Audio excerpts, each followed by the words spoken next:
ዩቲዩብ ላይ በሚሊዮን የሚቆጠሩ እይታዎች፣ በየመንገዱ ብዙ ደጋፊዎች፣ የቅንጦት መኪናዎች። ይህ ሁሉ የተገኘው ግን በሙዚቃ ተሰጥኦ ብቻ አልነበረም። ከጀርባው አንድ ጥቁር ክርና አንድ አስፈሪ ጠንቋይ ነበሩ። የራፐሩና የጠንቋዩ አስፈሪ ውል ምን ነበር? ላይክ እና ሰብስክራይብ ያደረጋችሁ ተከታተሉኝ። እውነታውን አሁን እነግራችኋለሁ።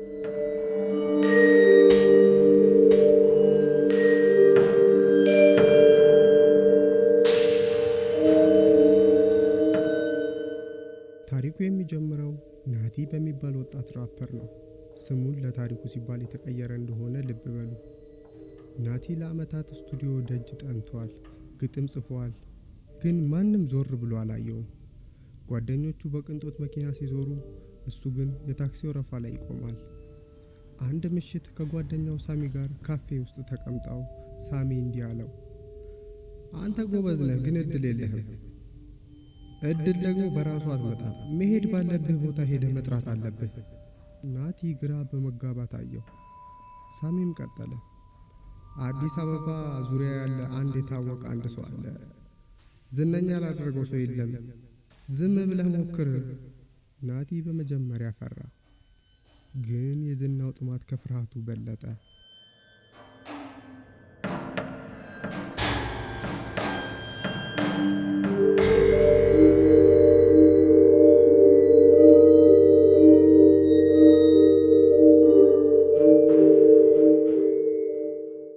ከሁለት ቀናት በኋላ ማታ 11 ሰዓት አካባቢ ወደ ቦታው ተጓዙ።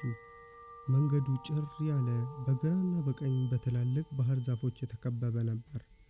የጠንቋዩ ቤት ሲደርሱ አካባቢው ጭር ያለና የሚሰማው የጉጉት ጩኸት ብቻ ነበር። ቤት ውስጥ ሲገቡ የዕጣን፣ የደምና ያልታወቁ ቅጠላቅጠሎች ሽታ አፍንጫን ይሰነፍጣል። ጠንቋዩ ፊቱ በከፊል ተሸፍኖ በአንዱ ጨለማ ጥግ ላይ ተቀምጧል። ናቲን ሲያየው በረጅሙ ሳቀ። የመጣህበትን አውቃለሁ አለው በሚያስፈራ ጎርናና ድምፅ። ዝና ትፈልጋለህ? በየሄድክበት ስምህ እንዲጠራ፣ ዩቲዩብ ላይ ሚሊዮኖች እንዲከታተሉ ትፈልጋለህ? እሱን እኔ እሰጥሃለሁ፣ ግን በምላሹ አንተ የምትሰጠኝ ነገር ይኖራል።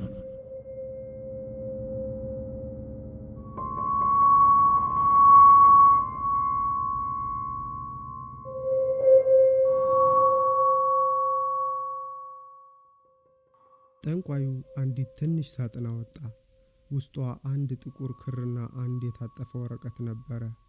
ይህንን ክር አንገትህ ላይ ሰራው፣ በጭራሽ እንዳታወልቀው። በሚቀጥለው ዘፈን ላይ በዚህ ወረቀት ላይ ያለውን ቃል በዘፈን መካከል ደጋግመህ ተጠቀመው።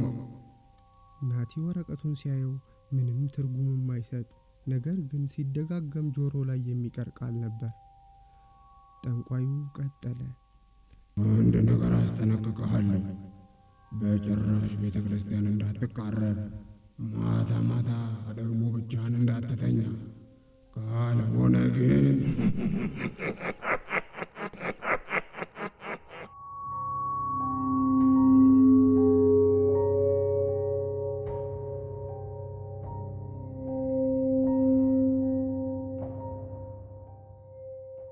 ናቲ ወደ አዲስ አበባ ተመለሰ። ከጥቂት ቀናት በኋላም ዘፈኑን ቀረጸው። ያንን ምስጢራዊ ቃልም በዘፈኑ መካከል ደጋግሞ ጨመረው። ዘፈኑ እንደተለቀቀ በጥቂት ሰዓታት ውስጥ ቫይራል ሆነ። ዩቲዩብ ላይ በ3 ቀን ውስጥ 5 ሚሊዮን እይታ መጣ። ናቲ በየሄደበት ደጋፊዎች ይከቡት ጀመር። ቪላ ቤት ተከራየ፣ አዳዲስ መኪናዎችን ገዛ። ግን ደስታው ሙሉ አልነበረም። ሁል ጊዜ ማታ ሲተኛ ክፍሉ ውስጥ ሰው ያለ ይመስለዋል። የከበደ ትንፋሽ ይሰማዋል። ጠንቋዩ ብቻህን እንዳትተኛ ያለውን ትዝ ሲለው ሁል ጊዜ ጓደኞቹ አብረውት እንዲያድሩ ይለምናቸዋል።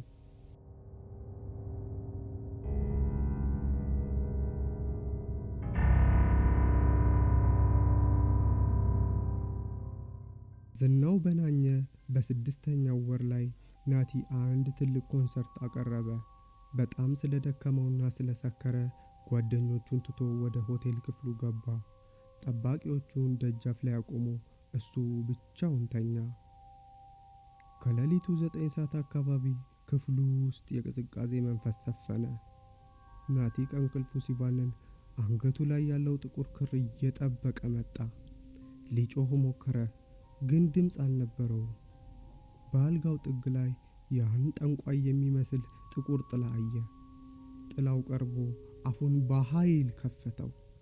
በማግስቱ ጠዋት ጠባቂዎች ሲያንኳኩ አይከፈትም። ክፍሉን ሰብረው ሲገቡ ናቲ መሬት ላይ ተዘርሯል። አፉ በደም ተጨማልቋል። የሚገርመው ነገር የሞተ መስሏቸው ሲያዩት በሕይወት አለ። ነገር ግን ምላሱ ተቆርጦ መሬት ላይ ወድቆ ነበር። ዶክተሮች እንኳን በምን እንደተቆረጠ እስካሁን ሊያውቁ አልቻሉም። ለተጨማሪ አጓጊ ታሪኮች ሰብስክራይብ ማድረጋችሁን እንዳትረሱ።